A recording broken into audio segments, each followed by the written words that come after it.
Bismillahirrahmanirrahim. Alhamdulillah nahmaduhu wa nasta'inuhu wa nastaghfiruh wa na'udzu billahi min shururi anfusina wa min sayyiati a'malina. May yahdihillahu fala mudilla lahu wa may yudlil fala hadiya lahu. Asyhadu an la ilaha illallah wahdahu la syarika lahu wa asyhadu anna Muhammadan abduhu wa rasuluh la nabiyya ba'dah. Allahumma salli wa sallim ala nabiyyina Muhammad wa ala alihi wa sahbihi ajma'in, amma ba'd. Hadirin dan hadirat serta para pemirsa yang saya hormati, Assalamualaikum warahmatullahi wabarakatuh.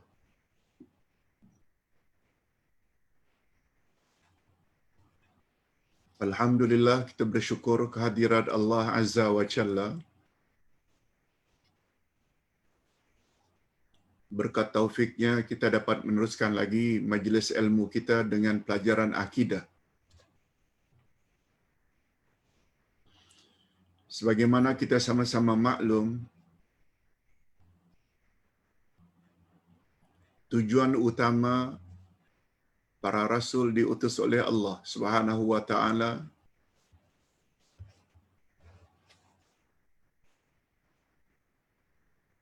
adalah supaya menyampaikan kepada umat masing-masing agar mentauhidkan Allah, agar menyembah hanya kepada Allah.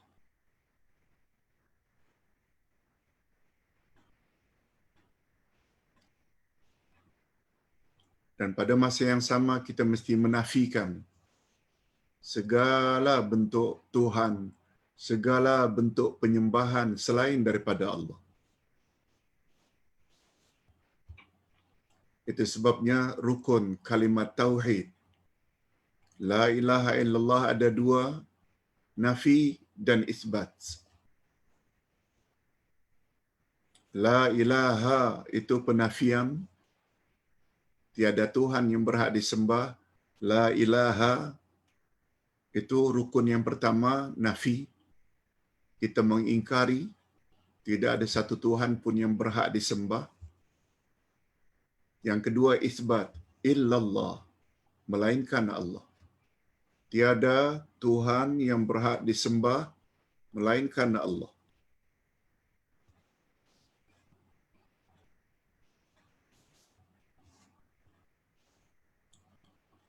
Rukun kalimat tauhid la ilaha illallah, nafi dan isbat, inilah yang dipanggil dengan akidah wala dan bara. Akidah wala dan bara. Ustaz yakin tidak semua dari kalangan pendengar, tidak semua umat Islam Nusantara terbiasa dengan istilah ini. Ustaz tidak menafikan sebahagian mereka barangkali biasa dengan istilah wala dan bara. Tapi setahu Ustaz, istilah tersebut tidak begitu familiar di kalangan umat Islam Nusantara. Wala dan bara.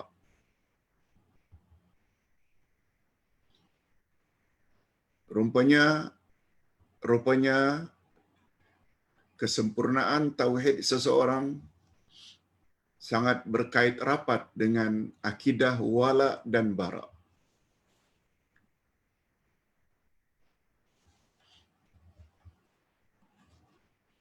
Untuk itu, bab yang ketiga pada pagi ini dari buku Akidah jilid 2, bab yang ketiga Ustaz tulis wala dan bara. Pertama sekali yang perlu kita tahu, apa itu wala, Pak Ustaz? Apa itu bara? Mari kita pelajari makna wala. Wala menurut bahasa mempunyai beberapa makna. Wala menurut bahasa mempunyai beberapa makna. Antaranya al-mahabbah, cinta, kasih. Antara lain makna juga adalah an-nasrah, yaitu pertolongan. Antara lain makna juga adalah al-ittiba', mengikuti. Antara lain juga makna al-wala adalah al-qurbu minasyai', hampir atau dekat dengan sesuatu. Ia juga membawa makna ad-dunu minhu, hampir daripadanya. Boleh dengan makna cinta, kasih, pertolongan, mengikuti, hampir dekat dengan sesuatu. Itu makna wala menurut bahasa. Jadi al-muwalah yang diambil dari kata wala, al-muwalah adalah lawan daripada perkataan al-adawah. Adawah maknanya permusuhan. Dan al-wali lawan daripada al-adu. Wali Allah lawan daripada adu Allah. Wali Allah kan maknanya orang yang dekat dengan Allah. Orang yang cinta kepada Allah. Orang yang hampir dengan Allah. Itu wali Allah. Sebab makna wali hampir. Lawan daripada wali Allah adalah adu Allah, musuh Allah. Orang yang jauh daripada Allah. Orang yang dibenci oleh Allah. Kalau al-wala tadi itu kasih, cinta, lawan dari kasih, cinta adalah benci. Perkataan al-muwalah juga mengandungi makna al-mutaba'ah. Al-muwalah dari kata wala tadi, dia juga mengandung makna al-mutaba'ah, iaitu mengikuti. Dan al-i'rad. Al-i'rad pula maknanya berpaling dari segala yang tidak disukai oleh Allah.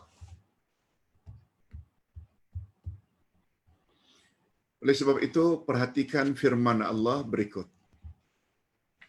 A'udzubillahi minasyaitonirrajim.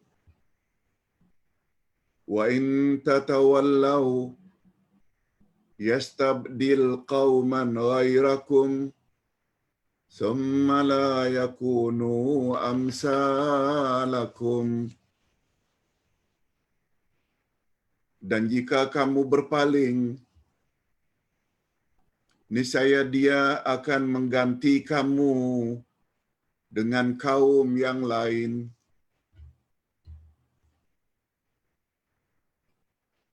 Dan mereka tidak akan seperti kamu ini. Jadi perkataan tatawallau di sini dengan makna tu'ridu, yaitu berpaling. Satu lagi ayat kita bawa. Kalau tadi surat Muhammad ayat 38, ini pula ayat yang ke-51 dari surat Al-Maidah. Apa kata Allah? Wa may yatawallahum minkum fa innahu minhum.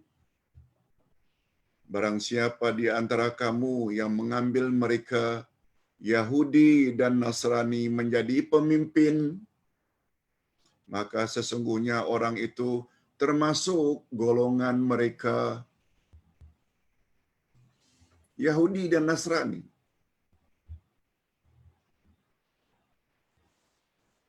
Dijadikan pemimpin.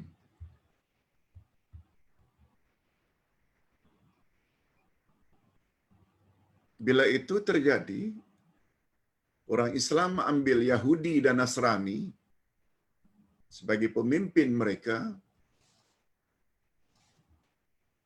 maka sesungguhnya orang itu termasuk golongan mereka. Allah yang sebut.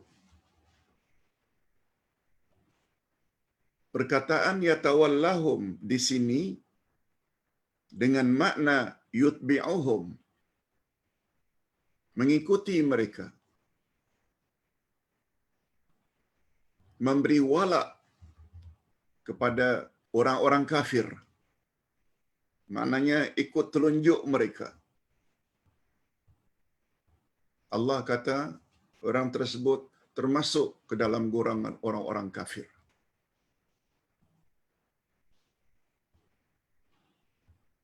Jadi perkataan al-wali dengan timbangan fa'il terkadang-kadang dengan makna fa'ilun, orang yang memimpin, dan terkadang-kadang pula dengan makna maf'ul, orang yang dipimpin. Nah, itu dari sudut bahasa, baru dari sudut bahasa. Apa dia wala, Ustaz, menurut definisi atau ta'rif agama, menurut syariat? Ini dia. Al-wala menurut syarah atau menurut pandangan agama, ini dia. Para ulama membuat definisi muwafaqatul abdi rabbah fi ma yuhibbuhu wa yardahu minal aqwali wal af'al wal i'tiqadati wal zawat. Ini yang mustahak untuk difahami. Kalau tadi baru dari sudut bahasa. Menurut istilah syarak, istilah agama, apa itu wala? Ini dia. Kesesuaian sikap hamba, maknanya manusia. Kesesuaian sikap seorang manusia dengan apa yang diredai dan disukai oleh Allah. Apakah dalam bentuk ucapan, apakah dalam bentuk perbuatan, apakah dalam bentuk i'tiqad dan pribadi tertentu. Sampai di mana kesesuaian sikap seseorang dengan apa yang Allah suka, apa yang Allah cintai. Sama ada dari sudut ucapan atau perbuatan atau keyakinan atau individu tertentu. Oleh itu, wali Allah, wali itu diambil dari kata wala. Ialah orang yang menyukai apa yang disukai oleh Allah dan meredai apa yang diredai oleh Allah. Amalannya senantiasa demikian dan kecenderungannya pula demikian secara berterus-terusan. Cinta Allah dalam hidup ini senantiasa diisi dengan apa yang Allah suka, seperti membaca Al-Quran itu dari sudut ucapan, berdakwah menyampaikan kebenaran, Allah yang suruh, Allah suka. Kita salat, kita puasa, kita zakat, itu perbuatan. Ihsan pada mak bapak, Allah suka. I'tiqad, iman yang murni, tauhid. Allah suka mengikuti orang-orang yang Allah suka. Siapa dia untuk umat akhir zaman? Individu yang paling Allah sukai, yang apabila kita ikut dia sama dengan kita ikut Allah. Jawabnya tidak lain Rasulullah. Senang, suka kepada sunnah Nabi. Itu pembahasan wala. Itu baru pembahasan wala. Nah, sekarang lawannya, bara.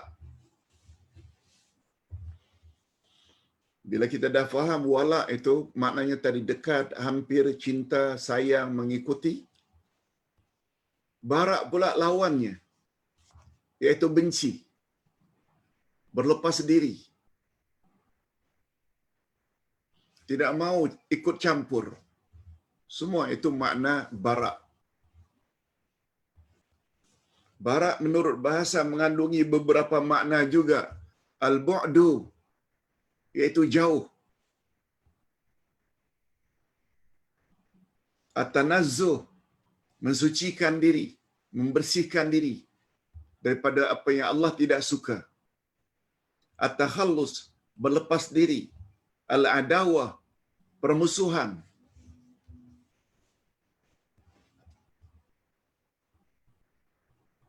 Siapa musuh yang paling utama bagi umat manusia? Syaitan. Jauhi syaitan. Syaitan pula ada dua jenis. Syaitan insan dan syaitan jin. Allah tak suka kepada orang kafir, jauhi. Bukan bermakna tak boleh baik dengan orang kafir. Tapi jangan ikut telunjuk orang kafir. Orang syirik, orang buat bid'ah. Orang yang suka buat khurafat. Orang yang suka meramalkan nasib, tilik tenung. Semua itu Allah benci. Kita juga mesti benci dengan itu semua. Jadi perkataan bari'un maknanya berlepas diri daripada melaksanakan apa yang wajib ia lakukan untuk orang lain. Ini sebagaimana firman Allah pada awal surat At-Taubah. Bara'atum minallahi wa rasulih ilal ladzina ahadtum minal musyrikin. Inilah pernyataan pemutusan perhubungan daripada Allah dan Rasul-Nya yang dihadapkan kepada orang-orang musyrikin yang kamu, kaum muslimin, telah mengadakan perjanjian dengan mereka. Ayat 1, surat Bara'ah atau nama lainnya surat Taubah. Itu sebabnya satu-satunya surah dalam Al-Quran yang dilarang diawali dengan Bismillahirrahmanirrahim adalah surat Taubah. Apa sebab? Sebab dia mengandung makna pengingkaran, mungkir janji orang-orang kafir. Allah benci. Oleh sebab itu tidak elok diawali dengan nama Allah yang Maha Pengasih lagi Maha Penyayang. Itu di antara lain rahasianya mengapa surah Taubah nama lainnya surat Bara'ah dilarang diawali dengan Bismillahirrahmanirrahim.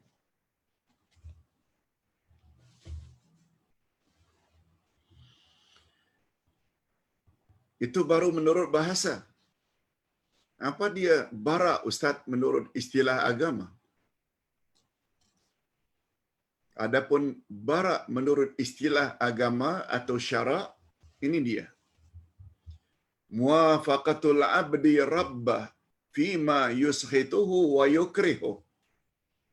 wala yardahu minal aqwali wal af'ali wal i'tiqadat wal zawat. Kesesuaian sikap hamba dengan apa yang dimurkai dan dibenci dan tidak diredai oleh Allah. Apakah dalam bentuk ucapan, perbuatan, keyakinan dan pribadi tertentu.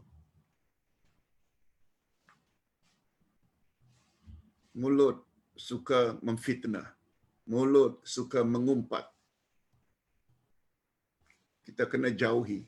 Itu maknanya bara dari sudut ucapan, perbuatan, mengikut telunjuk orang kafir. Allah tak reda.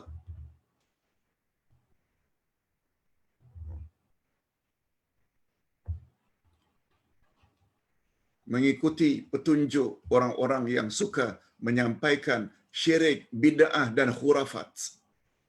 Jauhi.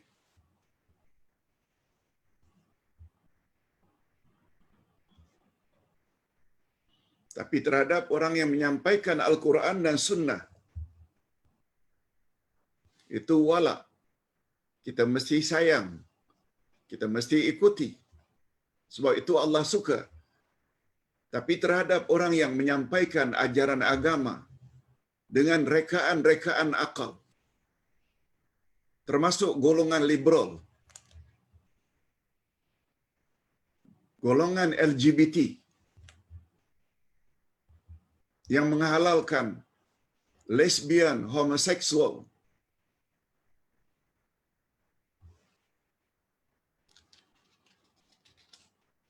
Allah benci mereka. Oleh sebab itu kita wajib jauhi mereka. Itu maksudnya bara.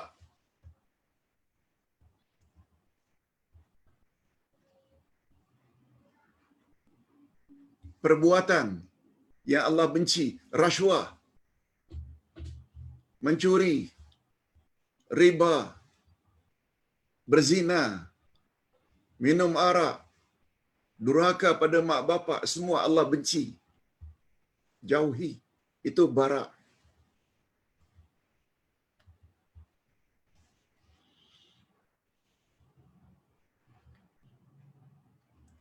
Jadi makna al-bara'u syar'i, bara' menurut syarak ialah sikap membenci kepada apa yang dibenci oleh Allah secara mulazamah. Mulazamah maknanya secara konsisten, secara berterus-terusan dalam keadaan demikian. Jadi kalaulah kita ingin ringkaskan antara wala dan bara, ini dia. Sasaran wala adalah segala yang diredai oleh Allah. Mana yang Allah reda, yang Allah suka, walaklah dia. Dekati dia. Sayangi dia. Bantu dia. Kita bina masjid. Kita bina markas tahfiz. Kita bina rumah anak yatim. Bila ada orang yang berbuat demikian, sebab mereka membuat rumah Allah, masjid, mengajar pula Al-Quran, membela nasib anak yatim. Allah suka tak? Suka. Walak mereka. Sayangi mereka. Jangan musuhi mereka. Yang mereka pula buat karaoke, buat night club.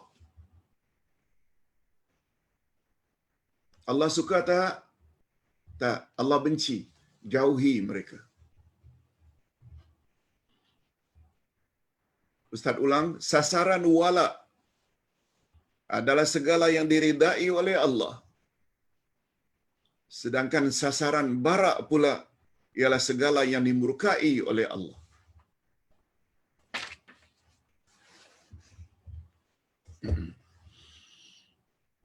Pagi ini, karena Ustaz tahu topik ini kita tak biasa dengar. Maksud Ustaz istilah wala dan bara. Jadi Ustaz sengaja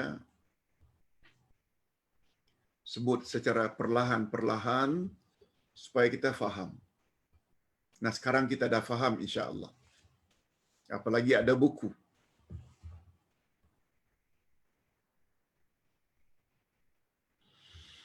Nah, sekarang ta'rif akidah wala dan bara.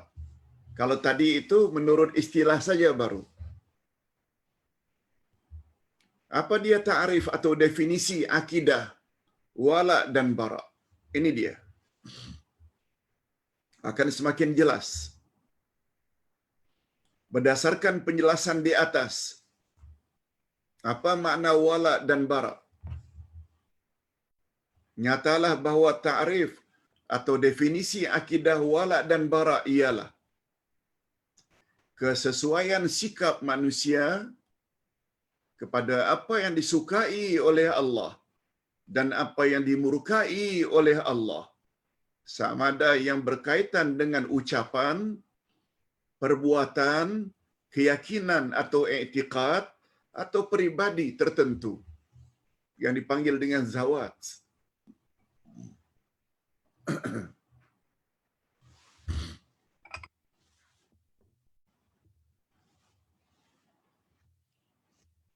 Bismillah.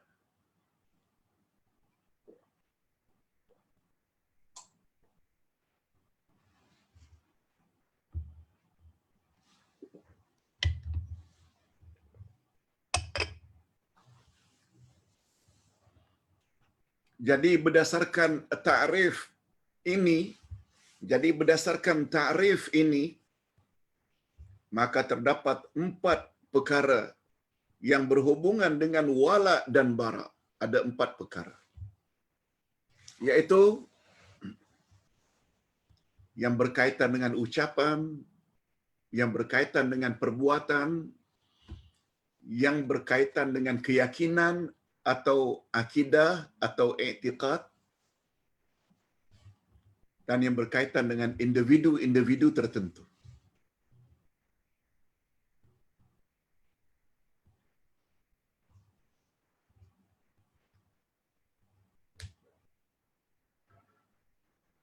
Ustaz perasan ada orang yang karena tak faham konsep ini,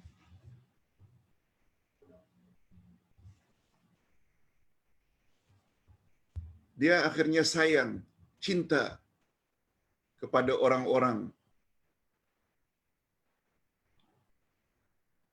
yang memperjuangkan golongan-golongan tertentu yang justru akan menghakis keislaman di negara ini.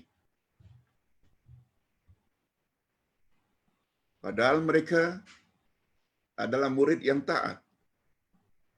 Tapi karena kekaburan konsep ini, dia sokong juga. Salah. Keliru. Siapa yang sepatutnya kita kena tolong dalam hidup ini? Kita tolong mesti orang yang ingin mengajak kita kepada membela kebenaran, kepada membela apa yang Allah suka, supaya tegak Islam itu di negara yang kita cintai ini. Bukan yang kita bantu itu kepada orang-orang yang ingin menghakis keislaman dan kemelayuan dalam negara yang kita sayangi ini. Ini ada kaitan dengan wala dan bara.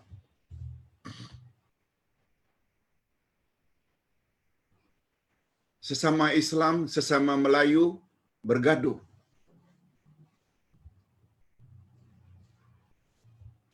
Tapi boleh berangkulan, berpelukan dengan orang-orang kafir. Apa ini? Kesimpulannya, karena tak faham akidah wala dan bara. Ustaz buat contoh. Bila kita faham wala dan bara, pembahasan wala dan bara ini, dia ada 4 perkara yang berkaitan dengan ucapan, yang berkaitan dengan perbuatan, yang berkaitan dengan keyakinan, dan yang berkaitan dengan zawat, iaitu individu-individu tertentu.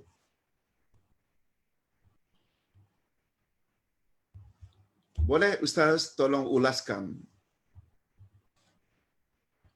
dengan lebih terperinci? Boleh, insya-Allah. Ustaz dah tulis pun.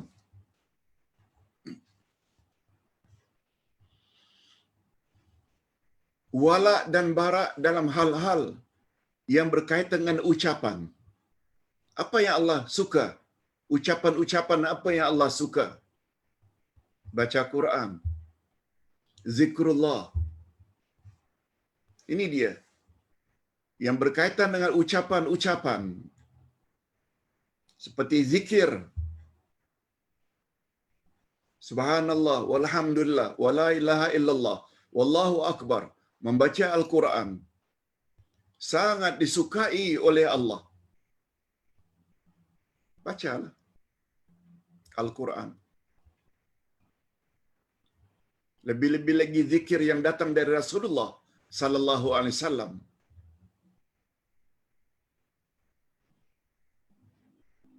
Sedangkan menyumpah, mengeluarkan kata-kata kasar adalah sangat dibenci oleh Allah. Kemudian zikrullah lagi, ada pecahan lagi. Ada zikrullah yang datang dari Rasulullah sallallahu alaihi wasallam. Ada yang direka-reka oleh orang-orang tertentu. Mana yang Allah lebih suka? Yang datang dari Rasulullah. Sebagai contoh, selawat. Termasuk tak ucapan yang disukai oleh Allah? Ya. Ada pecahannya lagi. Selawat yang datang dan ada sumbernya dari Rasul ke? Atau selawat yang direka-reka oleh orang-orang tertentu? Sungguh banyak dalam masyarakat. Mereka lebih utamakan salawat yang dikarang oleh tuan syekh mereka, bukan yang dari Rasulullah. Ada namanya salawat Al-Fatih lah, salawat Tafrijiyah lah, yang justru di dalamnya ada unsur-unsur syirik.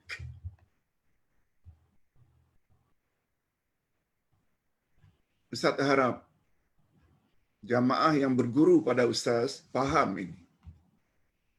Mengapa Ustaz kalau buat buku yang macam ini, wirid Rasulullah. Kalau buat buku pedoman salat, semuanya ada asasnya dan dasarnya daripada Rasulullah sallallahu alaihi wasallam. Mengapa? Karena wirid yang datang dari Rasulullah, munajat ahli sunnah wal jamaah, sumbernya semuanya dari Rasulullah. Bukan ustaz karang. Bukan ustaz ambil dari pendapat mana-mana ulama. Nah. Sebab ustaz tahu. Itu namanya wala dalam ucapan. Mengapa ustaz pastikan dalam berdakwah mesti yang kita sampaikan itu al-haq? Sebab Rasulullah, maaf, Allah sendiri berfirman, A'udzubillahi minasyaitonir rajim, wa tawasaw bil haq. Hendaklah kamu berpesan-pesan dengan kebenaran. Dari mana datangnya al-haq? Daripada Allah. Daripada Rasulullah. Karena baginda insan yang maksum.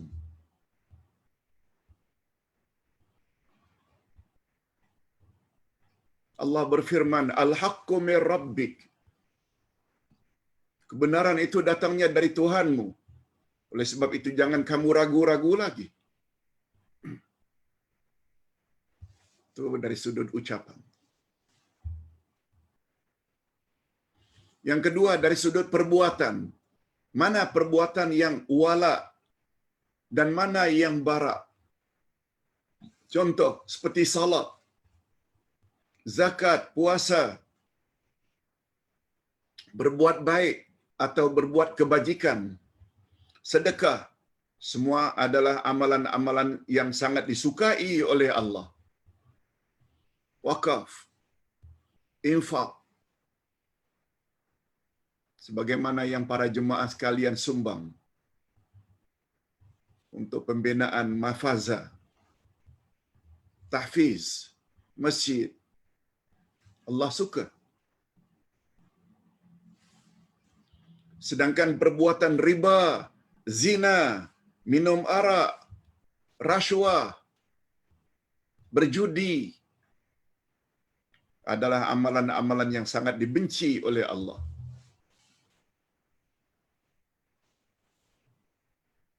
Coba lihat, ada wala, ada bara. Yang ketiga tentang i'tiqad atau kepercayaan.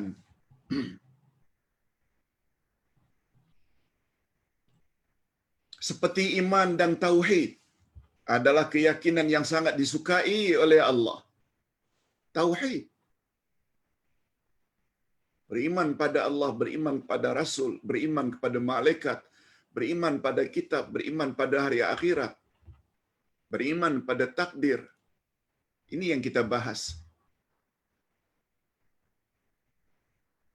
Karena semua itu Allah suka. Itu sebabnya buku Akidah jilid 1, barangkali jemaah faham,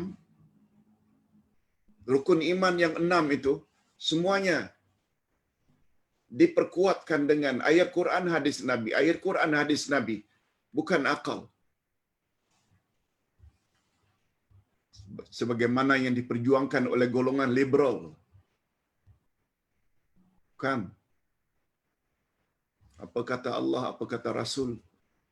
Sebab rujukan akidah dua saja, Quran dan Sunnah. Yang sahih. Sedangkan kufur, syirik adalah sangat dimurkai oleh Allah. Kita pula tidak bantu orang kafir.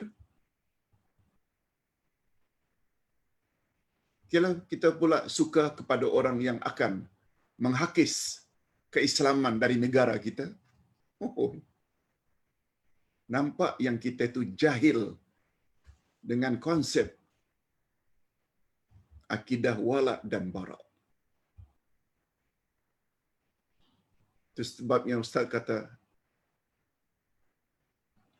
pelajaran kita hari ini, akidah wala dan bara, sangat-sangat penting. Sangat-sangat penting.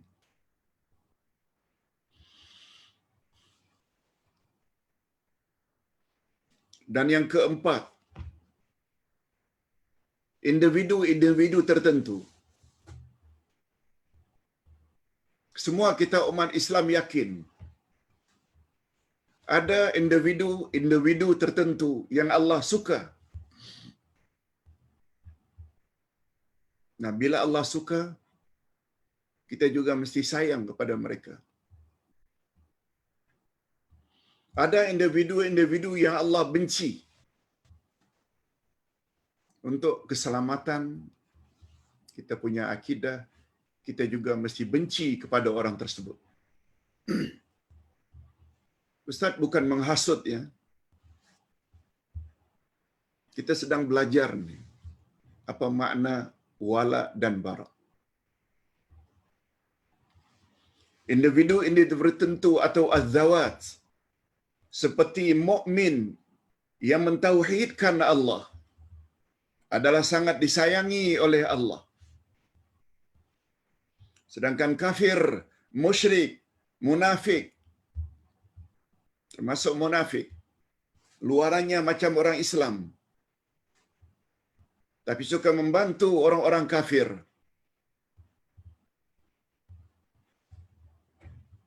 bukan orang yang patut kita sayangi. Kita kena jauhi, karena perbuatan itu akan menghakis keislaman dari negara yang kita cintai. Mereka sangat dimurkai oleh Allah. Siapa yang menjadikan orang kafir itu sebagai pemimpin mereka, maka orang tersebut termasuk mereka. Allahu Akbar. Tak pasal-pasal pula kita digolongkan oleh Allah ke dalam grup itu. Berbeza bila kita sayang kepada sesama muslim, sesama mukmin. Nanti kita akan jelaskan dengan lebih detail. Okey. Bila dah faham ada 4 prinsip mana yang kita patut wala dan mana yang patut kita bara. Sekarang kita masuk kedudukan akidah wala dan bara. Kalau tadi ta'rif. Nah sekarang kedudukan, status akidah wala dan bara ini. Bagi kita orang yang beragama Islam, di mana letaknya pada ranking yang keberapa kedudukan akidah wala dan bara. Tidak keterlaluan kalau Ustaz katakan dia terletak pada ranking yang tertinggi. Apalagi wala dan bara itu menjadi syarat untuk kesempurnaan kalimat tauhid la ilaha illallah. Kedudukan akidah wala dan bara dalam Islam sangat istimewa. Apa makna sangat istimewa? Bukan istimewa saja, sangat istimewa. Hakikat ini dapat diketahui melalui bukti-bukti sebagaimana berikut.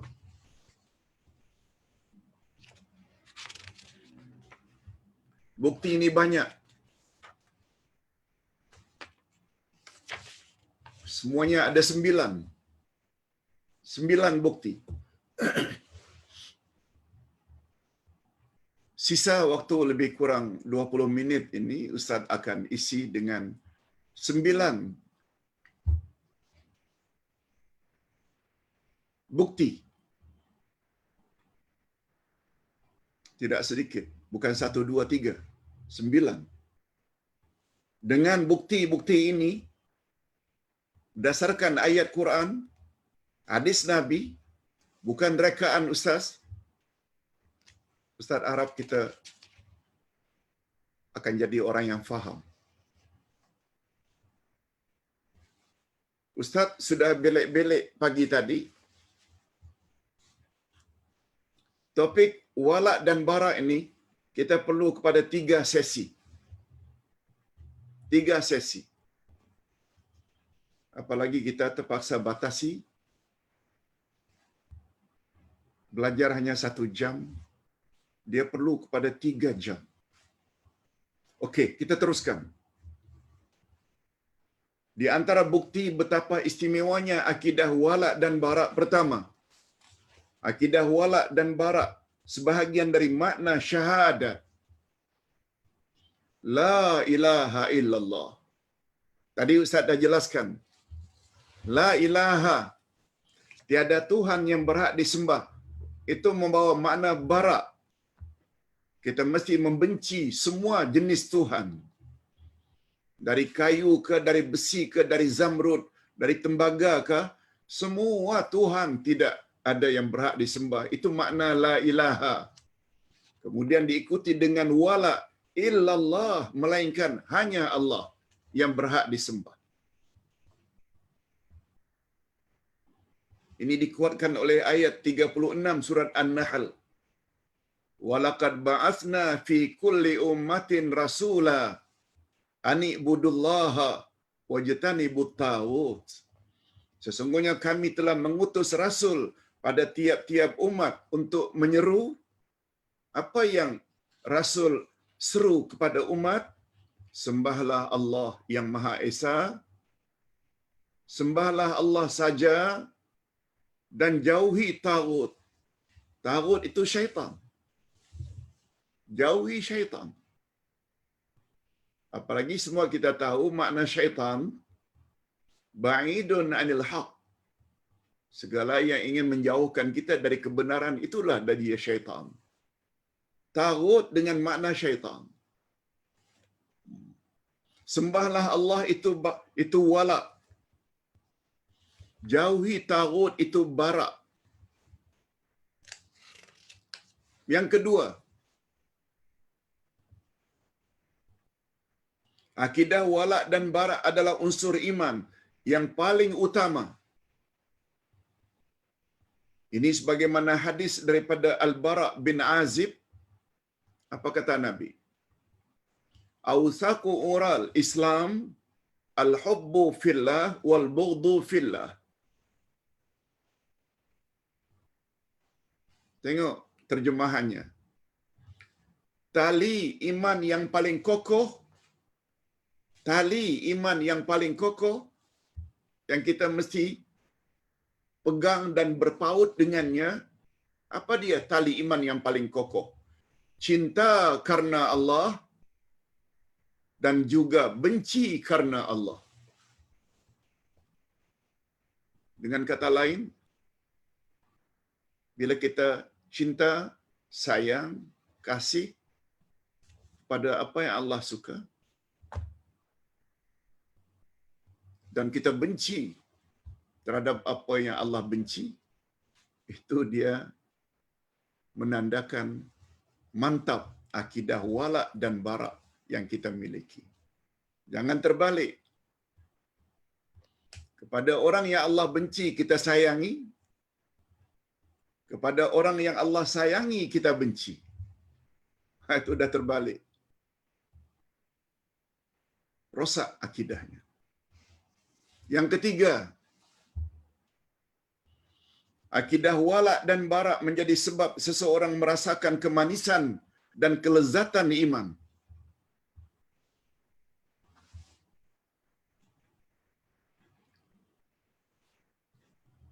Kita memang memiliki iman. Tapi iman ini baru kita rasa lezat bila ada 3 perkara pada kita. Ini dia.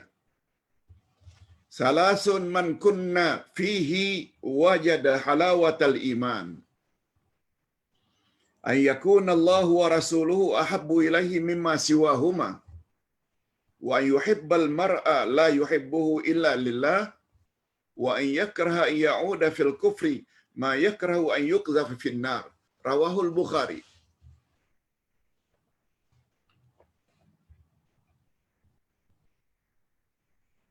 Ustaz gunakan bahasa mudah saja. 3 perkara. Jika ada pada seseorang, dia akan dapat merasakan halawatul iman, kemanisan iman. Pertama, apabila Allah dan Rasul dia lebih cintai dari segala-galanya.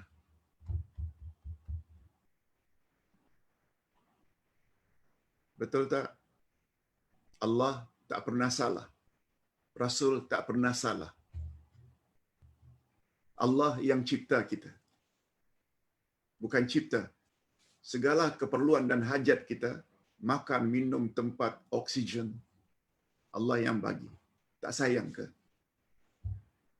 Nabi Muhammad sallallahu alaihi wasallam mengajar kita supaya kita selamat bukan hanya di dunia, lebih-lebih lagi di akhirat. Itu sebabnya kata Nabi, aku tinggalkan 2 pedoman untukmu selagi kamu berpegang teguh. Kamu tak akan sesat selama-lamanya, yaitu Quran, kalamullah, dan sunnahku, kalam Rasul. Tak sayang ke? Bila itu dah ada pada kita, baru kita dapat merasakan kemanisan iman. Yang kedua, apabila kita menyayangi seseorang, kita menyayangi semata-mata karena Allah. Itu dia yang kedua. Bukan karena pangkatnya, bukan karena dia ada bergelar ini dan itu, bukan karena dia banyak harta, kita sayang. No. Kalau itu yang jadi dasar kesayangan kita, kita akan dapat sebaliknya kemasaman iman, kepahitan iman. Ingin mendapat kemanisan iman, kita hendaklah menyayangi seseorang karena Allah. Itu sebabnya Ustaz selalu pesan, share pelajaran ini kepada saudara mara, kawan-kawan, supaya mereka dapat manfaat dunia dan akhirat. Share. Mengapa share? Karena kita sayang mereka. Kita tidak mau hanya kita saja masuk syurga. Redha Allah, disayangi Allah. Kita juga mau ibu bapa kita, adik-beradik kita, uncle auntie, anak cucu kita juga disayangi oleh Allah. Tuh, yang kedua. Yang ketiga, dia benci kembali ke alam kufur. Sebagaimana dia benci dilempar dalam api yang menyala-nyala. Maksudnya, dulu dedah aurat, sekarang dah bertudung lingkup. Setiap berada di khalayak ramai, pastikan menutup aurat. Tiba-tiba pergi ke London, tiba-tiba pergi ke Perth, Sydney, New York, Tokyo, dengan rakan-rakan yang mendedahkan aurat. Mereka ajak, kalau tak payahlah pakai telekung, tutup aurat. Kita benci kembali ke alam dedah aurat. Itu maksudnya, benci kembali ke alam dedah aurat. Sebagaimana kebencian kita jika ada orang tak tolak dalam api. Bila dah sampai ke peringkat itu, orang tersebut akan merasakan kemanisan iman.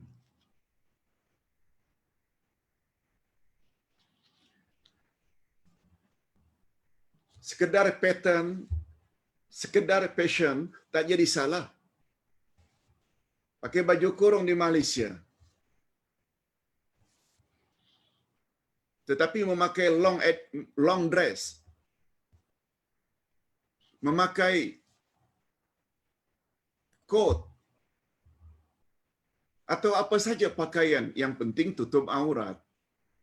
Bukan masalah pattern, bukan masalah passion. Tak semestinya.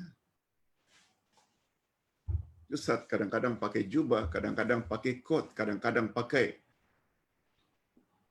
baju Melayu. Tak jadi masalah. Yang penting tutup aurat. Nah, jika tiga ini ada pada kamu, kamu akan dapat merasakan kemanisan iman. Pertama, bila Allah dan Rasul lebih kita cintai dari segala-galanya. Yang kedua, bila kita berkawan karena Allah. Dan kalau berpisah juga karena Allah, karena dia tidak bawa kita kepada khurafat, syirik, bid'ah, kita berpisah juga karena Allah.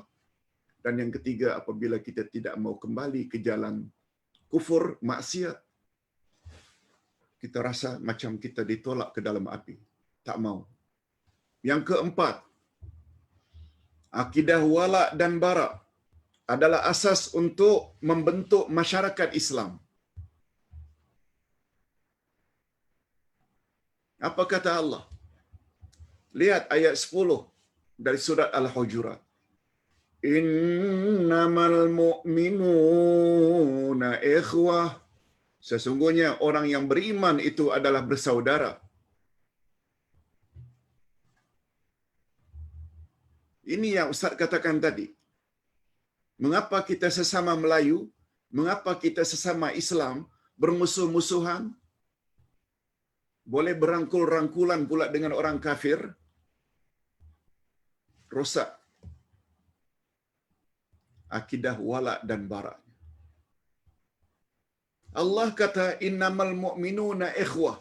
Sesungguhnya orang beriman itu adalah bersaudara. Allah gunakan ikhwatun lagi. Ikhwatun. Kalau kita faham bahasa Arab, akhun, brother, yang kalau Englishnya tambah S jadi jamak, plural, Arab tidak. Akhun, brother, betul, singular. Jamaknya ada dua, ikhwan dan ikhwatun. Ikhwan itu saudara sesuku. saudara sebangsa.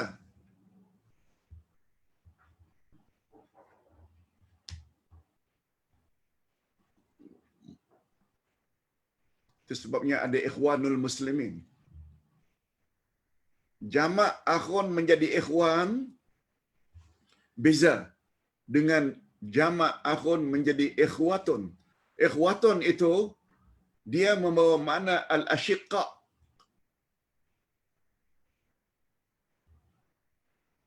Syaqiqun, ashiqa, iaitu saudara kandung. Ikhwatun maknanya saudara kandung, satu bapa, satu ibu.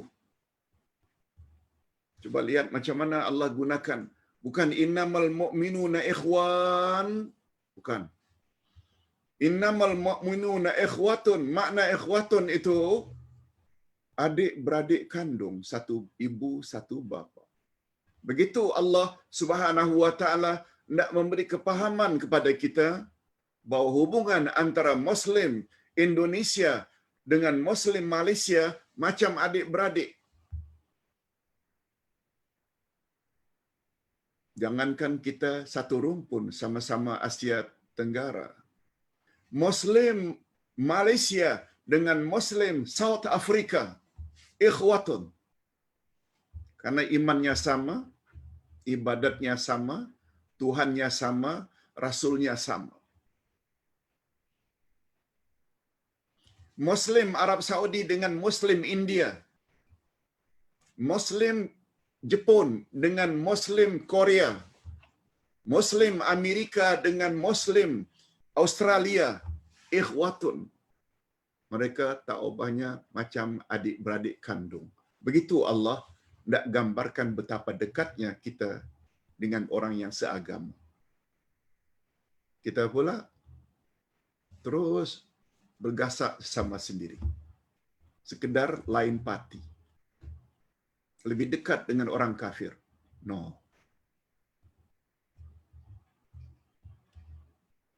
Fahami konsep ini. Selamat kita.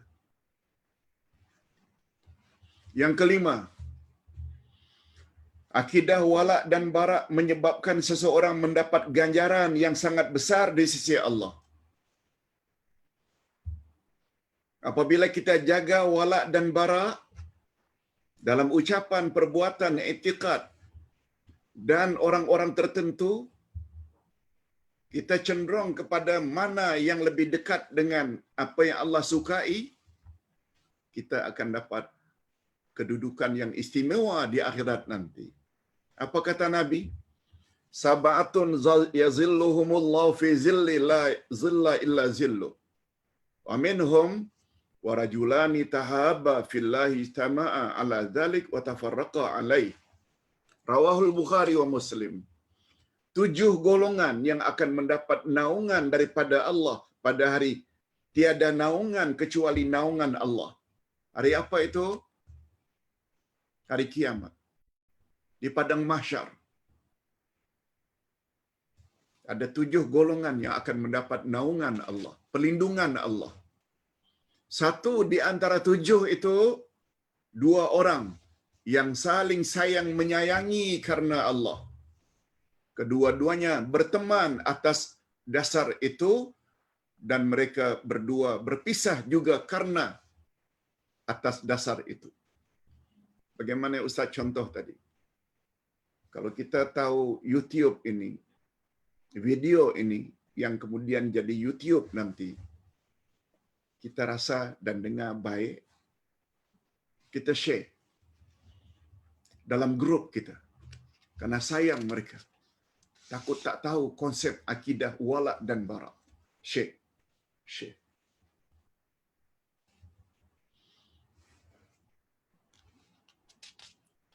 Itu sebabnya semalam Ustaz ada kirim soalan dan jawaban.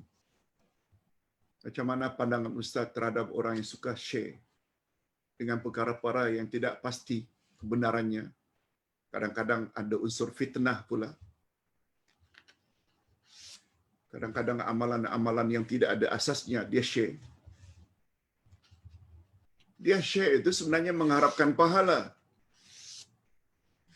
Tapi yang dia dapat akhirnya dosa bertimpa-timpa. Sebanyak mana yang dia syekh itu, yang tidak elok, yang mengandung unsur kesesatan, bid'ah, hadis palsu, sebanyak orang itu pula yang dia kena tanggung dosa.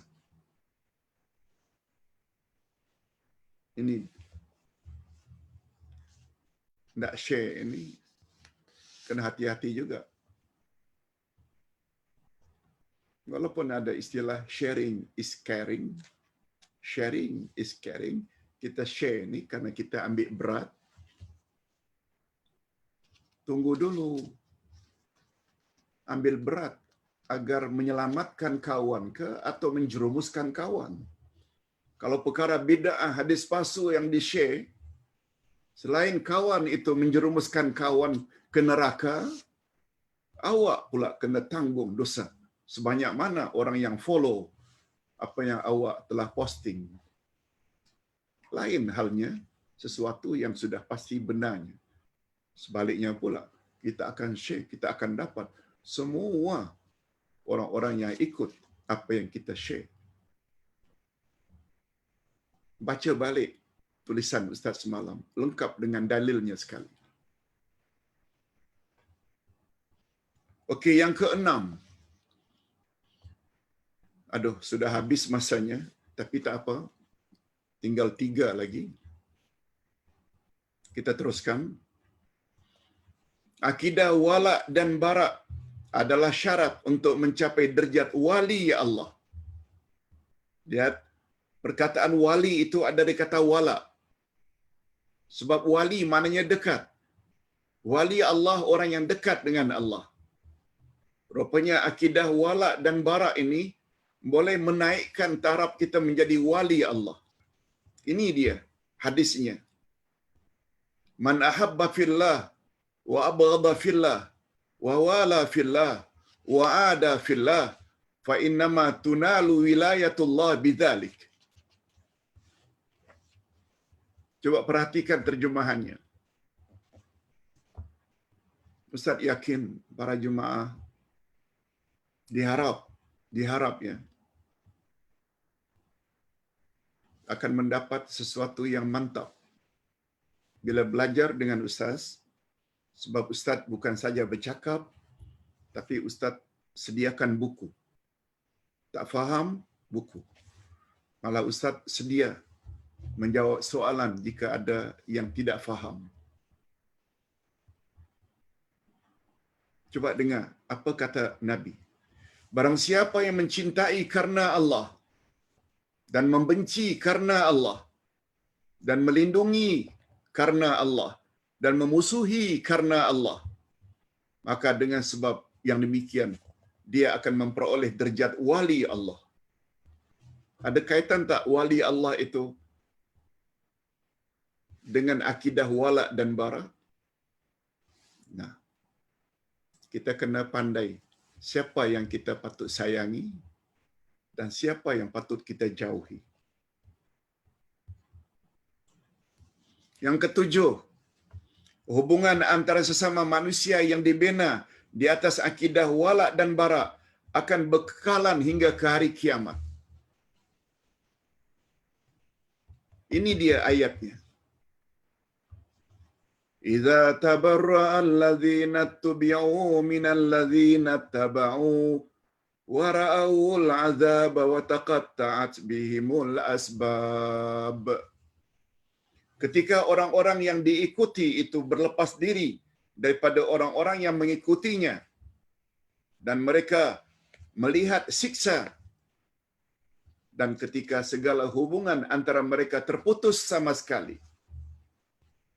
Apa makna hubungan antara mereka terputus sama sekali? Ustaz jelaskan. Menurut Ibnu Abbas, semua kita tahu siapa Ibnu Abbas, orang yang paling pakar dalam tafsir Quran. Berkat doa baginda ketika beliau baby, ketika ditahnik, Allahumma faqihhu fid din wa alimhu ta'wil. Ya Allah, berilah baby ini ilmu agama yang mendalam dan kemahiran dalam menafsirkan Quran. Apa kata Ibnu Abbas? Wa taqatta'at bihimul asbab. Yakni ketika segala hubungan putus sama sekali di dalam ayat di atas dengan makna al-mawaddah, yakni segala hubungan kasih sayang terputus sama sekali. Mungkin yang ini perlu penjelasan. Adakah orang yang dulunya saling sayang menyayangi di dunia tetapi memutuskan hubungan di akhirat nanti? Ada tak Pak Ustaz? Ada.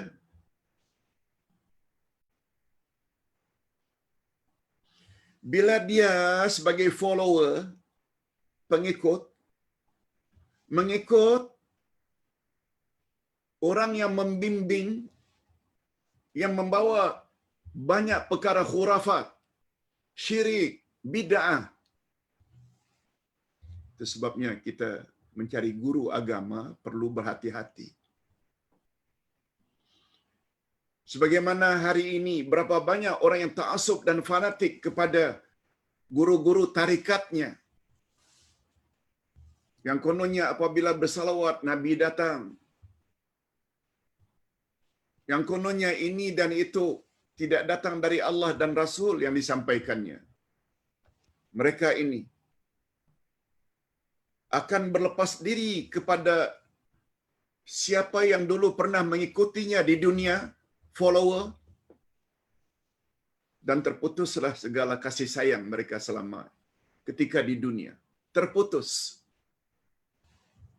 Tapi beza dengan hubungan antara sama manusia yang dibina di atas akidah wala' dan bara' akan berkekalan hingga ke hari kiamat.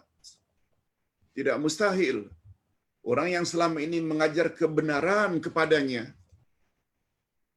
memberi tunjuk ajar, begini akidah yang betul, begini ibadat yang betul, begini akhlak yang mulia. Tidak mustahil mereka akan mendapat izin dari Allah untuk tolong follower. Bukan lari, tapi bantu follower. Bantu siapa yang mengikutinya. Sebab Allah reda kepadanya. Followernya pula sayang kepada orang yang membimbingnya. Sebab berdasarkan Quran dan Sunnah. Yes. Lihat tu. Hubungan kita di dunia ini bukan setakat di dunia, tapi juga sampai di akhirat. Boleh saling tolong menolong dengan izin Allah yang dipanggil dengan syafaat. Tetapi orang yang terlalu ta'assub dan fanatik dan tuan guru, padahal tuan guru membawanya kepada syirik, bid'ah, khurafat, mereka nanti akan saling berpisah. Tidak ada kasih sayang langsung. Itu maksud ayat. Nah, yang ke-8. Barang siapa yang mencintai selain Allah dan selain agamanya, selain agama Allah, malahan benci kepada Allah dan benci kepada agamanya, agama Islam, maka itu bermakna ia kufur terhadap Allah. Allah Subhanahu wa taala sebut di dalam ayat 51 Al-Maidah. Tadi kita dah sebut dah. Wa may yatawallahum minkum fa innahu minhum. Barang siapa di antara kamu mengambil mereka, yaitu Yahudi dan Nasrani, menjadi pemimpin, maka sesungguhnya orang itu termasuk golongan mereka. Tak pasal-pasal tergolong ke dalam golongan orang kafir karena membela orang kafir. Ini tidak bermakna kita tidak boleh berlaku adil pada orang kafir. Tapi kepada orang kafir yang akan membinasakan agama kita. Yang berusaha untuk menafikan perlembagaan kita. Institusi diraja, agama resmi mula dipertikaikan, bahasa resmi mula dipertikaikan. Orang itu yang perlu dibantu. Orang yang faham akidah wala dan bara. No way. Tak perlu disokong. Ustaz bercakap berdasarkan ayat Quran, hadis Nabi. Mana yang percaya, percayalah. Mana yang tidak. Itu sebabnya beberapa hari yang lalu, kalau tak salah 2 hari yang lalu, Ustaz ada jelaskan makna hidayah. Hidayah terbagi 2. Ada hidayah dalam bentuk penjelasan dan bimbingan. Ini Ustaz boleh buat.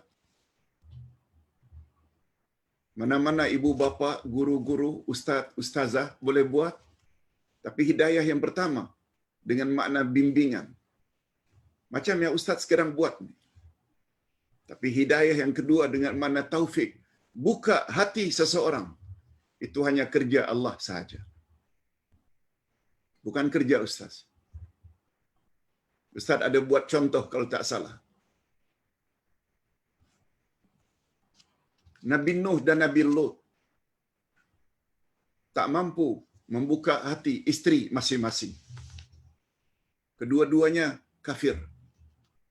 Masuk neraka.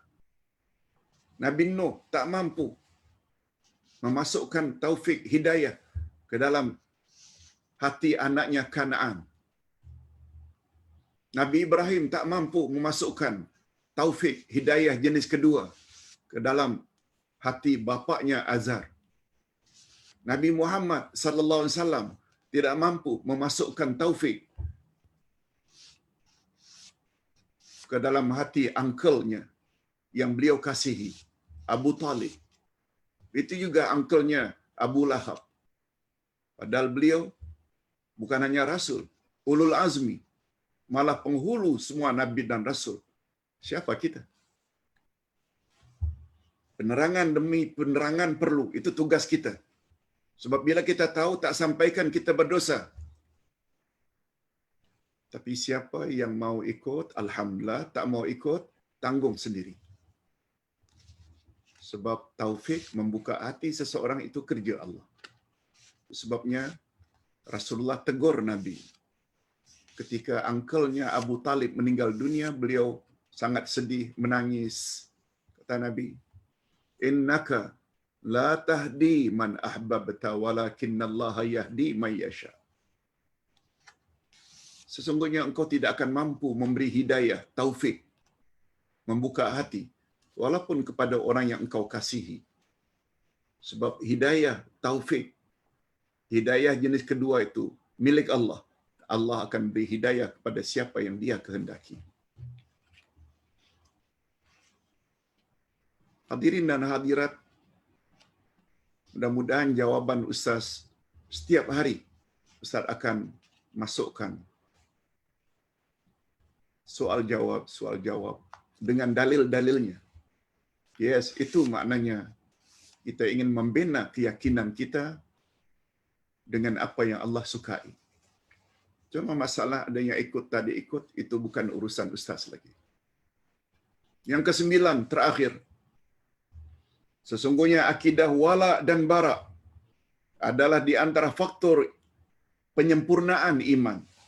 Rasulullah sallallahu alaihi wasallam bersabda, "Man ahabba fillahi wa abghadha fillah wa a'ta fillah wa mana'a lillah faqad istakmala al-iman." Barang siapa yang mencintai karena Allah dan membenci karena Allah dan memberi karena Allah dan melarang karena Allah, maka sempurnalah imannya. Itu sebabnya setelah kita dengar 9 bukti-bukti akidah wala dan bara, 1, 2, 3 sampai 9, lengkap dengan ayat Quran dan hadis Nabi. Next,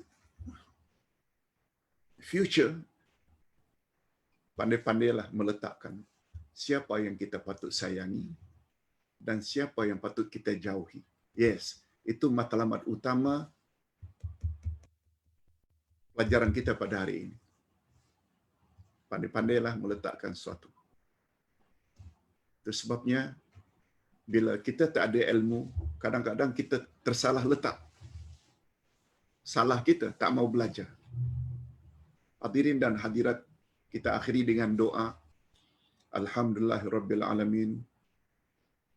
Wassalatu wassalamu ala asyrafil anbiya'i wal mursalin wa ala alihi wa sahbihi ajma'in. Allahumma inna nas'aluka ilman nafi'a wa rizqan thayyiba wa amalan mutaqabbala. Ya Allah, kami mohon kepadamu pertambahan ilmu yang bermanfaat, rezeki yang baik-baik dan amal yang diterima. Ya Allah, ya Tuhan kami, pagi ini kami telah mendengar satu kupasan yang sangat tinggi nilainya, yaitu tentang konsep wala dan bara. Sekarang kami faham, ya Allah, siapa yang kami patut sayangi, cintai, ikuti, dan siapa pula yang kami perlu jauhi dan benci. Berdasarkan akidah wala dan bara. Ya Allah, kami ingin mendapat keredaan-Mu. Dan kami tahu, kami baru layak dapat keredaan-Mu bila kami memihak kepada apa yang Engkau redai dan kami jauhi apa yang Engkau benci. Allahumma khtim lana bihusnil khatimah wa la takhtim alaina bisu'il khatimah. Ya Allah, akhirilah hayat kami dalam keadaan yang baik-baik dan jangan Engkau akhiri kami dalam keadaan yang tidak baik. Wa sallallahu ala nabiyyina Muhammad wa ala alihi wa sahbihi ajma'in. Alhamdulillahirabbil alamin.